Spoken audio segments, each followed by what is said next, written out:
Good afternoon, class. Today is my lecture on general anesthesia. What is general anesthetics? We will study today. Let's get started. Flow of presentation में हमारी क्या है? Definition, cardinal feature of general anesthesia, stages of general anesthesia, difference between general and local anesthesia, mechanism of general anesthetics, classification of general anesthetics, inhalation anesthetics and intravenous anesthetics. Next, what are general anesthetics? General anaesthetics क्या होते हैं उसकी definition समझ लेते हैं. Anaesthesia, what is anaesthesia? An means without, aesthesis means sensation. तो without sensation, anaesthesia means without sensation. The drugs which produce reversible loss of all sensation and consciousness. Anaesthetic drugs कौन सी होती हैं? The drugs which produce reversible loss of all sensation and consciousness, जो हमारा consciousness को वापस लेकर आए. कहां से? लॉस ऑफ ऑल सेंसेशन से. लॉस ऑफ ऑल सेंसेशन से रिवर्सिबल हो किसमें? कॉन्शियसनेस में.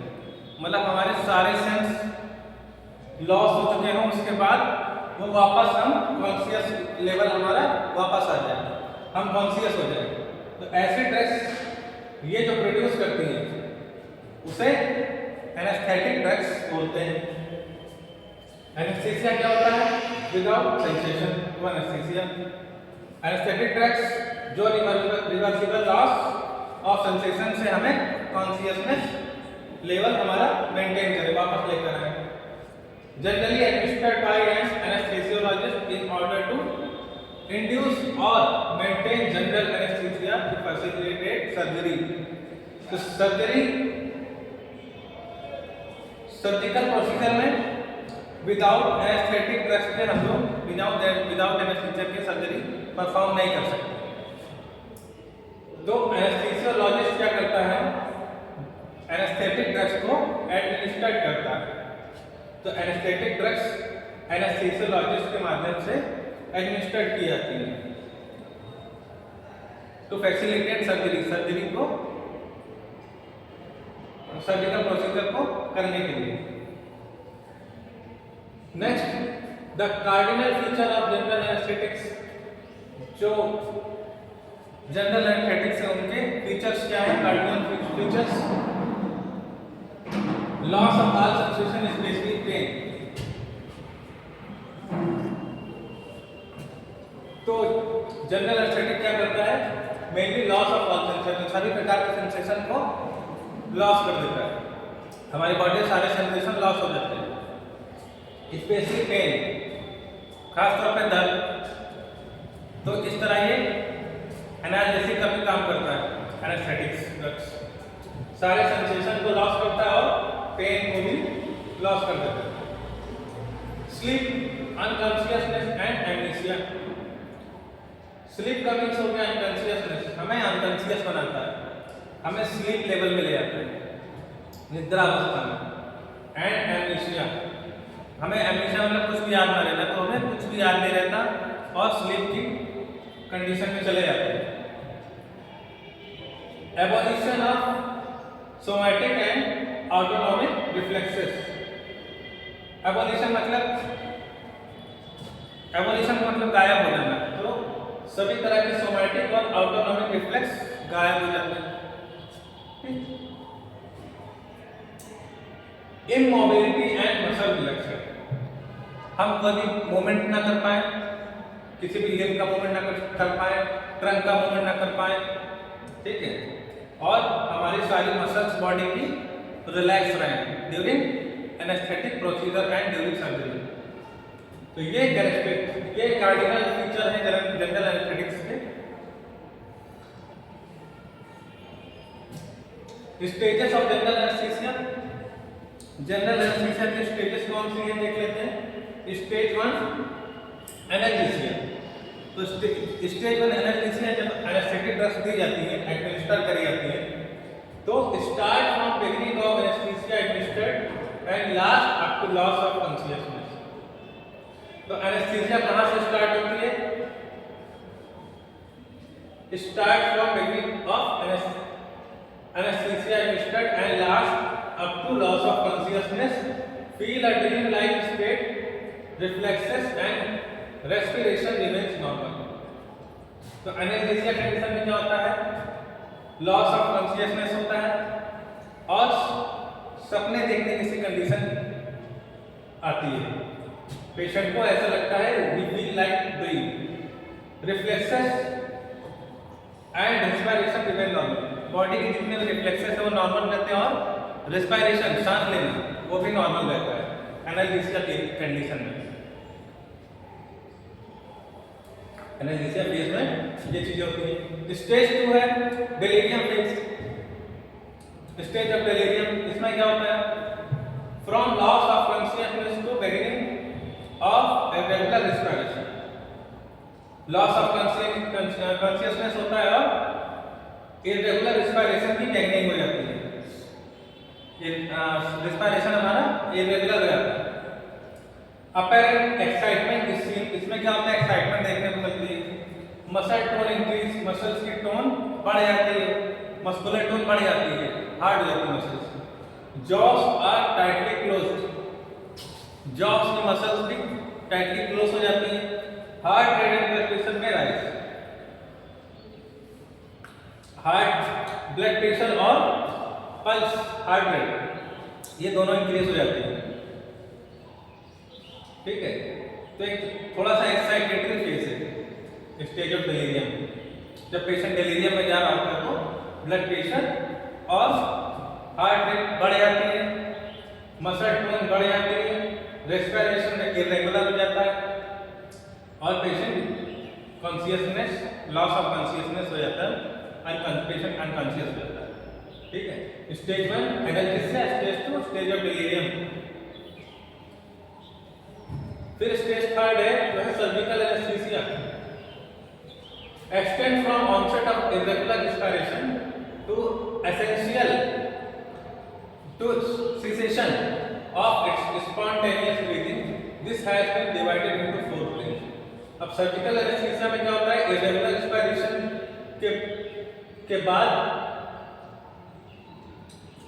तो इरेगुलर रेस्पिरेशन से रेस्पिरेशन स्पॉन्टेनियस ब्रीथिंग में कन्वर्ट हो जाती है। ठीक, सेसेशन ऑफ, सेसेशन मतलब रुक जाना, तो स्पॉन्टेनियस ब्रीथिंग रुक जाती है। This has been divided into 4 plane. अब सर्जिकल एनेस्थीसिया को 4 प्लेन में डिवाइड करें, plane 1, plane 2, plane 3, plane 4। Plane 1 में क्या है? This plane ends with eye become fixed. इस प्लेन में क्या होता है? इसमें क्या होता है? स्टेज में आई फिक्स हो जाती है।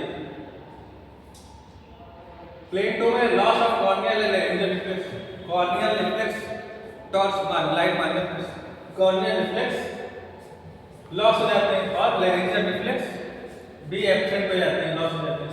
प्यूपिल start dilating and light reflex, light reflex मारने पे भी प्यूपिल डायलेट होना शुरू हो जाती है।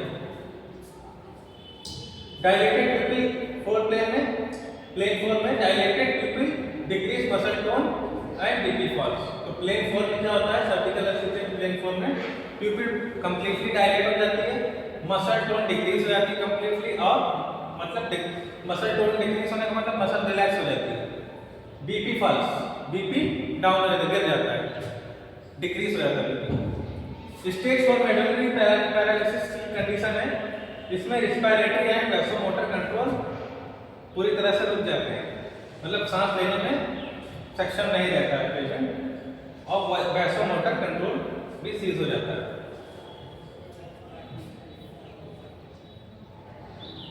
Difference between general and local anaesthetics. General और जीए और एलए में क्या फर्क है? Site of action, site of action देखेंगे तो सेंट्रल नर्वस सिस्टम पे वर्क करता है general anaesthesia, local anaesthesia peripheral nerve से पे वर्क करता है। ठीक है, जो सेंट्रल नर्वस सिस्टम से पेरिफेरल नर्वस सिस्टम निकलता है उस पे वर्क करता है LA. Area of body involve general anaesthesia पूरी बॉडी इन्वॉल्व होती है और लोकल एनेस्थेटिक में रिस्ट्रिक्टेड एरिया, कुछ रिस्ट्रिक्टेड एरिया में सेंसेशन नहीं फील होता है। कॉन्शियसनेस कैसा रहता है? जीए में जनरल एनेस्थीसिया में कंप्लीटली लॉस्ट रहता है कॉन्शियसनेस लेवल और इसमें अनअल्टर्ड, कोई प्रभाव नहीं पड़ता है। ठीक। मेजर सर्जरी जनरल एनेस्थीसिया देने के बाद प्रीफर करी जाती है और मेजर सर्जरी नहीं करी जा सकती लोकल एनेस्थीसिया के साथ। Minor surgery can not be use, minor surgery में जनरल एनेस्थीसिया नहीं यूज करनी है। प्रीफर्ड कौन सी की जाती है? Local anaesthesia. Poor health patient, अगर पेशेंट की कंडीशन अनस्टेबल है, पुअर हेल्थ है, तो उसके लिए जनरल एनेस्थीसिया रिस्की रहता है और लोकल एनेस्थीसिया सेफ रहता है। Classification of general anaesthetic, general anaesthetics किस तरह कितने टाइप की होती है? पहला है इनहेलेशन, दूसरा इंट्रावेनस। या तो पेशेंट को हम एनेस्थेटिक ड्रग देंगे या तो इनहेलेशन के माध्यम से, ठीक, या इनहेलेशन माध्यम या इंट्रावेनस वेन्स के माध्यम से into the blood stream. Inhalation में क्या? इनटू द रेस्पिरेशन, या तो रेस्पिरेशन थ्रू देंगे या तो इनटू द ब्लड देंगे ब्लड स्ट्रीम। इनहेलेशन के दो माध्यम, एक तो गैसियस मेथड और वोलेटाइल लिक्विड, ये दोनों एनेस्थेटिक ड्रग्स है। गैस में मेथड में कौन सा? नाइट्रस ऑक्साइड N2 आती है, ठीक, इस लाफिंग गैस बोलते हैं। वोलेटाइल लिक्विड में क्या है? Halothane, desflurane, sevoflurane, isoflurane and enflurane. ये वोलेटाइल लिक्विड है, लिक्विड फॉर्म में रहते हैं। वो एनेस्थीसिया मशीन में वेपोराइजर में ये फिल होती है रिफिल की तरह और इसी से वेपर बना के इसी का वेपर जो है यूज किया जाता है एनेस्थीसिया देने में, जो वोलेटाइल लिक्विड है। इंट्रावेनस में कौन से? थियोपेंटेन, सोडियम दिया जाता है, केटामाइन, प्रोपोफॉल, मेट्रोहेक्सेटोन, सोडियम, ये इंट्रावेनस ड्रग्स दी जाती है। वे एनेस्थेटिक, जनरल एनेस्थेटिक्स दो टाइप के, इनहेलेशन, इंट्रावेनस। इनहेलेशन में गैस मेथड और वोलेटाइल लिक्विड, और इंट्रावेनस में केटामाइन, प्रोपोफॉल, ये सब मेडिसिन दी जाती है। आगे देखते हैं mechanism of action of general anaesthetics. तो जनरल एनेस्थेटिक के मैकेनिज्म क्या है? GABA A receptor, NMDA receptor, glycine receptor. तो गाबा रिसेप्टर में कौन सी मेडिसिन एब्सॉर्ब करी जाती है? अच्छे से होती है पोटेंशिएटेड बाय हैलोथेन गाबा रिसेप्टर, और गाबा रिसेप्टर इन मेडिसिन को एब्सॉर्ब करता है। हैलोथेन, प्रोपोफॉल, इटोमाइगेट, एनफ्लोरेन, आइसोफ्लोरेन, डिस्फ्लोरेन, सेवोफ्लोरेन, ये गाबा रिसेप्टर का काम है, ठीक है। गाबा साइड पे ये बाइंड होती है, गाबा रिसेप्टर।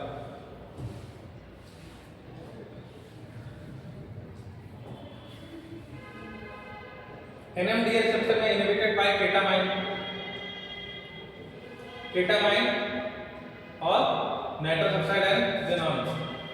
ग्लाइसिन रिसेप्टर में क्या है? Potentiated by halothane, propofol, enflurane, isoflurane, desflurane, cycloflurane. Also has effect on neuronal nicotinic receptor and 5-hydroxytryptamine 3 receptor 5-HT3। Inhalation anaesthetics में क्या है? Inhalation anaesthetics anesthesia refer to delivery of gas or vapor to the respiratory system to produce anesthesia। तो respiratory system के through anaesthesia produce करने के लिए हम लोग इनहेलेशन मेथड यूज करते हैं। उसमें क्या होता है? इनहेलेशन एनेस्थीसिया में गैसेस की डिलीवरी करी जाती है, कौन, ठीक है, गैस और वेपर। जैसे नाइट्रस ऑक्साइड गैस था, वेपर में क्या? आइसोफ्लोरेन, सेवोफ्लोरेन था, ठीक। तो उसमें क्या था? ईथर आता है। ईथर क्या है? इट इज एक्सप्लोसिव है, irritant and respiratory tract, irritant to respiratory tract के लिए इरिटेंट है, तो इसको यूज इसका सेफ नहीं है। High incidence of nausea and vomiting during induction and post surgical emergency. तो अभी सर्जरी के बाद भी नॉसिया और वोमिटिंग के हाई इंसिडेंस रहते हैं, ज़्यादा चांस रहते हैं। नॉजिया और वोमिटिंग के। ठीक, ये तो ईथर का हो गया। Nitrous oxide colourless odourless gas at room temperature. Room temperature पे इस गैस की कोई भी स्मेल नहीं और कोई कलर नहीं होता है नाइट्रस ऑक्साइड का। Very insoluble in blood and other tissue. Quick recovery. तो इनसॉल्युबल है ब्लड में, इनसॉल्युबल है, ठीक है, सॉल्युबल इनसॉल्युबल मतलब अच्छे से घुलती नहीं है, तो इसका रिकवरी चांस अच्छा रहता है। Rapid induction of anaesthesia and rapid emergency. तो इसका असर भी जल्दी होता है एनेस्थीसिया का। Following discontinuation of hypertension. और इसका जैसे ही इसको रिमूव करते हैं नाइट्रस ऑक्साइड तो रिकवरी के चांस भी अच्छे रहते हैं पेशेंट के। Completely eliminated by the lungs. तो नाइट्रस ऑक्साइड लंग्स के माध्यम से कंप्लीटली हटा दी जाती है, रिमूव कर दी जाती है, एब्जॉर्ब नहीं होती है। तो रिमूव करने में आसानी, एलिमिनेट करने में आसानी रहती है। It is weak anaesthetic and powerful analgesic. तो एनेस्थेटिक के तौर पर देखा जाए तो ये वीक है, इसका इतना अच्छा रिस्पांस नहीं है एज एनेस्थीसिया, लेकिन एज एनाल्जेसिया इसका रिस्पांस अच्छा है। तो पावरफुल एनाल्जेसिक है। पेन का एहसास, दर्द का एहसास दिलाने के लिए नाइट्रस ऑक्साइड एक अच्छी एनेस्थेटिक ड्रग्स है, लेकिन as proper anaesthetic drugs use करने के लिए ये सही नहीं है, वीक एनेस्थेटिक।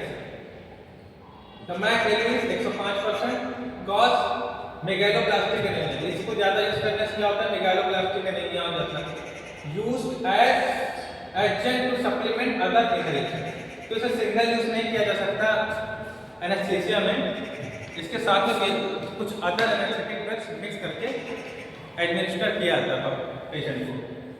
तो adjunct to supplement other ingredients, other जैसे हैं उसके साथ मिक्स करके दिया जाता है नाइट्रस ऑक्साइड को अच्छा रिजल्ट के लिए।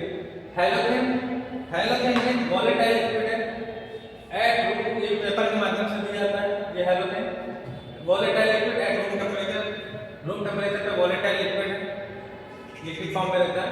लाइट सेंसिटिव, लाइट के सेंसिटिव, लाइट से दूरी रखनी होती है। हाई फैट सोल्युबिलिटी, फैट में ज्यादा अच्छे से घुल जाता है। स्लो इंडक्शन एंड रिकवरी, इसकी रिकवरी स्लो है और इंडक्शन भी स्लो है। Eliminated unchanged by lungs. तो लंग्स के थ्रू एलिमिनेट कर दिया जाता है। Commonly used in children where pre operative placement of an IV catheter can be difficult. अगर बच्चा कोई है उसको आईवी कैथेटर डालने में डिफिकल्टी हो रही है, वो प्रॉब्लम क्रिएट कर रहा है, इरिटेट हो रहा है, तो हैलोजन यूज करी जाती है आईवी कैथेटर डालने में। It is marked in amber bottles with thymol added as a preservative. तो इसमें क्या हैलोजन में as a preservative thymol mix होता है और एम्पर कलर की बोतल, डार्क कलर की बोतल में इसको रखा रहता है क्योंकि लाइट सेंसिटिव होती है। ठीक, metabolise in liver bye CYP450 के द्वारा लीवर में मेटाबोलाइज हो जाता है। साइड इफेक्ट ऑफ हैलोजन के साइड इफेक्ट क्या है सीरियस में, कार्डियोवास्कुलर सिस्टम में क्या किस तरह के साइड इफेक्ट है, अरिथमिया, रिदम इरेगुलर हो जाती है। Depression of myocardial contraction, muscles heart की मसल का कॉन्ट्रैक्शन डिप्रेस हो जाता है, कम हो जाता है, तो इसलिए रिस्की है थोड़ा। रेस्पिरेटरी सिस्टम में डिप्रेशन और रेस्पिरेशन भी कम हो जाता है, डिप्रेस हो जाता है, ये तो इसलिए थोड़ी रिस्की है। मसल्स मैलिग्नेंट हाइपरथर्मिया, मसल्स में क्या होता है हाइपरथर्मिया प्रोड्यूस होती है, और किडनी में क्या होता है decrease in blood flow and GFR. तो जीएफआर डिक्रीज हो जाता है, ग्लोमेरुलर फिल्ट्रेशन रेट कम हो जाता है, और रीनल में किडनी में ब्लड का फ्लो भी कम हो जाता है। लीवर एंड जीआईटी में क्या है cause halogen induce hepatitis and nausea and vomiting.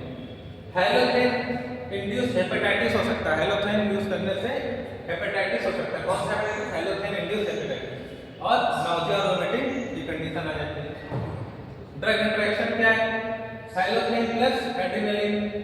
Theophylline arrhythmia में be precipitated. Tetra का इंटरेक्शन है हैलोजन एड्रेनलिन के साथ में और थियोफाइलिन के साथ में arrhythmia में भी precipitated. Contraindication hepatic dysfunction and jaundice. तो कहाँ पर हैलोजन यूज नहीं करना है? लीवर में और लीवर की डिसफंक्शन में और जॉन्डिस में. सेवोफ्लोरिन प्लीजेंट स्मेल, एक अच्छी स्मेल होती है इसकी, नॉन इरिटेंट, किसी तरह का इरिटेंट नहीं कर इरिटेंट नहीं है, नॉन इरिटेंट में कोई इरिटेशन नहीं होती. And ब्रोंकोडाइलेशन makes it agent of choice for paediatric anaesthesia. तो सेवोफ्लोरिन को पीडियाट्रिक एनेस्थीसिया के तौर पे बहुत अच्छे से यूज किया जा सकता है क्योंकि प्लीजेंट स्मेल होती है, नॉन इरिटेंट है और ब्रोंकोडाइलेशन है, हमारा ब्रोंकस को डायलेट करता है. ठीक, इससे डायमीटर ब्रोंकस का बढ़ जाता है तो रिस्पायरेशन अच्छा होता है. सेकंड एजेंट ऑफ चॉइस तो सेकंड चॉइस है न्यूरो एनेस्थीसिया में, कार्डियक एनेस्थीसिया में, एस्थमेटिक में. न्यूरो एनेस्थीसिया में, कार्डियक एनेस्थीसिया में और एस्थमेटिक में ये सेकंड एजेंट चॉइस है. ये sevoflurane. Sevoflurane reacts with soda lime used in anaesthetic circuit to form compound A which acts as renal toxin, nephrotoxin. तो सेवोफ्लोरिन सोडा लाइम के साथ रिएक्ट करके जो एनेस्थेटिक सर्किट में होता है सोडा लाइम उसके साथ रिएक्ट करके फॉर्म एक कंपाउंड बना सकता है जिससे renal toxin हो सकता है, नेफ्रोटॉक्सिक हो सकता है. Agent that should not be given with soda lime. तो इस एजेंट को सेवोफ्लोरिन को सोडा लाइम के साथ नहीं देना चाहिए.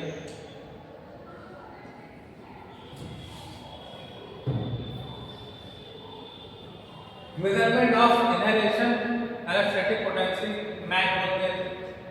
तो इसका क्या है? Minimum alveolar concentration. MAC is the concentration at which 50% of subject have no response moment to surgical stimulus, skin incision. ठीक है, जैसे स्किन इंसिजन होना है, ठीक है, तो concentration at which 50% of subject have no response. 50% जो है पेशेंट का रिस्पांस नहीं रहेगा, कोई मूवमेंट नहीं रहेगा. किसके लिए? सर्जिकल स्टिमुलस के लिए. सर्जिकल स्टिमुलस का जैसे स्किन में इंसिजन लगाना पड़ता है. Different for each inhaled agent. कोई भी इनहेलेंट एजेंट से अलग होती है. इंक्रीज मैक इंक्रीज होने से क्या होता है? मैक इंक्रीज होने से मतलब इनहेलेशन एनेस्थेटिक पोटेंसी मेजरमेंट जो है इंक्रीज होने से क्या होता है? हाइपरथर्मिया की कंडीशन हो सकती है, नाइट्रेमिया की हाइपरनाइट्रेमिया कंडीशन हो सकती है. हाइपरथर्मिया मतलब टेम्परेचर राइज हो जाना, टेम्परेचर राइज हो सकता है. हाइपरथर्मिया फीवर की कंडीशन होती है. फीवर में क्या होता है? हाइपरथर्मिया होता है. हाइपरथर्मिया कंडीशन होती है, टेम्परेचर राइज कर सकता है, हाइपरनाइट्रेमिया हो सकता है. तो सोडियम की मात्रा कम हो सकती है हर जरूरत से ज्यादा. ठीक है, और drug induced elevation of CNS catecholamine stores. CNS catecholamine increase कर सकती है, एलिवेट कर सकती है ड्रग के यूज करने से. क्रॉनिक अल्कोहल अब्यूज, जो लोग क्रॉनिक अल्कोहल है उनमें साइड इफेक्ट हो सकते हैं. Increase in ambient pressure. Decrease MAC में क्या है? Hypothermia, hyponatraemia, increasing age, hypotension, anaemia, severe depression. No change in MAC, sex, weight, type of stimulus. MAC change किस तरह से नहीं होते? Sex wise, weight wise, type of stimulus, duration of anaesthesia और hypokalaemia. ये मैक लेवल है इसका. मेथॉक्सीफ्लोरिन का 0.16%, 0.16%, हैलोजन का 0.74%, आइसोफ्लोरिन का 1.17%. ठीक इसी तरह से आपका दिया हुआ है. पोटेंसी मेथोफ्लोक्सेल most potent. Two important characteristics of inhalation anesthesia which govern anesthesia are. तो two important characteristics inhalation anesthesia की क्या है, इन solubility in the fat और solubility in the blood। तो solubility फैट में soluble कौन से होते हैं, gas partition coefficient oil, solubility in the blood gas partition coefficient। तो ब्लड में जो है, ब्लड में जो गैसेस है वो काफी अच्छे से soluble होते हैं। तो एनेस्थेटिक दो तरह के होते हैं, फैट सोल्यूबल और blood soluble. Oil gas partition coefficient, it indicates the amount of gas that is soluble in oil phase. It is measured of liquid solubility of anaesthetics. It is a measure of anaesthetic potency higher the solubility of general anaesthesia while greater in the anesthetic action। Blood gas partition coefficient में the ratio of the concentration in blood to the concentration in the gas phase, lower the blood gas coefficient, faster the injection and the faster the recovery।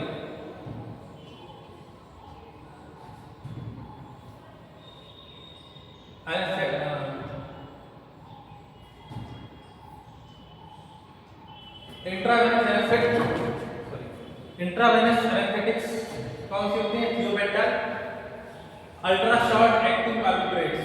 Ultra short acting barbiturate, थोड़ा barbiturates उस category की drugs हैं जिसमें थोड़ी sedation cause करती हैं। Ultra short acting बहुत ही कम, इसका जो ड्यूरेशन बहुत ही कम रहता है, अल्ट्रा शॉर्ट एक्शन रहता है। उस तरह की थियोपेंटा, उस तरह की barbiturates. High lipid solubility, lipid में सॉल्युबिलिटी इसकी बहुत ज्यादा रहती है, rapid entry into the brain और ब्रेन में बहुत जल्दी रैपिड एंट्री होती है। Rapid onset 20 second, short duration 20 second में, मतलब 20 सेकंड एक तरह का शॉर्ट ड्यूरेशन, 20 सेकंड में ब्रेन में एंटर कर जाता है। Effect terminated not by metabolic but by redistribution. तो इसका एलिमिनेशन, टर्मिनेशन कैसा होता है, नॉट बाय मेटाबॉलिज्म के थ्रू नहीं एलिमिनेशन होता है, टर्मिनेशन होता है, रीडिस्ट्रीब्यूशन के थ्रू होता है। रिस्क ऑफ सीजर वैसोस्पाज्म, इसका क्या रिस्क होता है, सीजर वैसोस्पाज्म। वैसो मतलब वेस्कुलर हमारे जो है वेन्स, आर्टरी वेन्स, उसमें स्पाज्म की सीजर चांस रहते हैं। If accidentally injected into artery, अगर आर्टरी में एक्सीडेंटली एंटर कर जाए।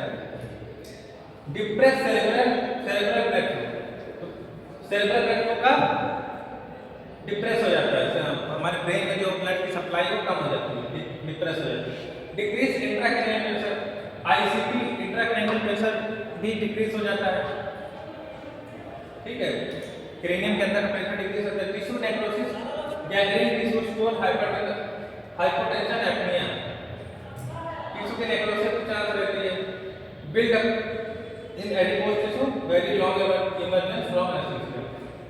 एडिपोज टिश्यू के साथ बिल्डअप होता है, इसलिए लॉन्ग लास्टिंग रहता है, very long emergence from anaesthesia, असर इसका लंबा रहता है। प्रोपोकॉल रैपिड ऑनसेट है, इसका असर भी बहुत रैपिड होता है, इफेक्ट बहुत रैपिड होता है and have short duration of action, लेकिन ड्यूरेशन इसका कम समय के लिए रहता है। High protein bound in vivo and metabolised by conjugated in the liver, liver में मेटाबोलाइज हो जाता है और प्रोटीन के साथ अच्छे से बाइंड हो जाता है, हाई प्रोटीन बॉन्डिंग है इसके साथ। Very good anaesthetic for injection and maintenance of anaesthesia with no accumulation effect. तो बहुत ही अच्छा एनेस्थेटिक एजेंट है ये। Side effect are pain on injection, hypotension and transient apnoea following induction. तो इसका साइड इफेक्ट है कि इंजेक्शन के साइड पे पेन होता है जहां पर इंजेक्शन लगाते हैं, हाइपोटेंशन बीपी डिक्रीज हो सकता है और सांस लेने में कुछ प्रॉब्लम हो सकती है, ट्रांसिएंट एपनिया, ठीक है। Use for induction maintenance of general anaesthesia, तो जनरल एनेस्थीसिया ये सेडेशन के लिए यूज किया जाता है mostly. Useful for day case surgery, दिन के समय में जो सर्जरी होती है उसमें प्रोपोकॉल यूज किया जाता है।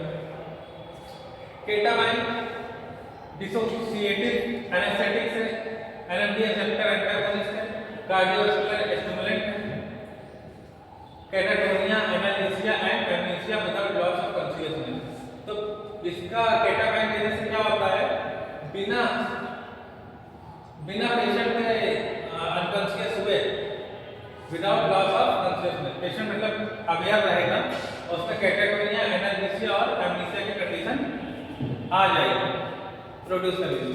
Useful for anaesthetising patient at risk of hypotension and bronchospasm and for certain paediatric procedure.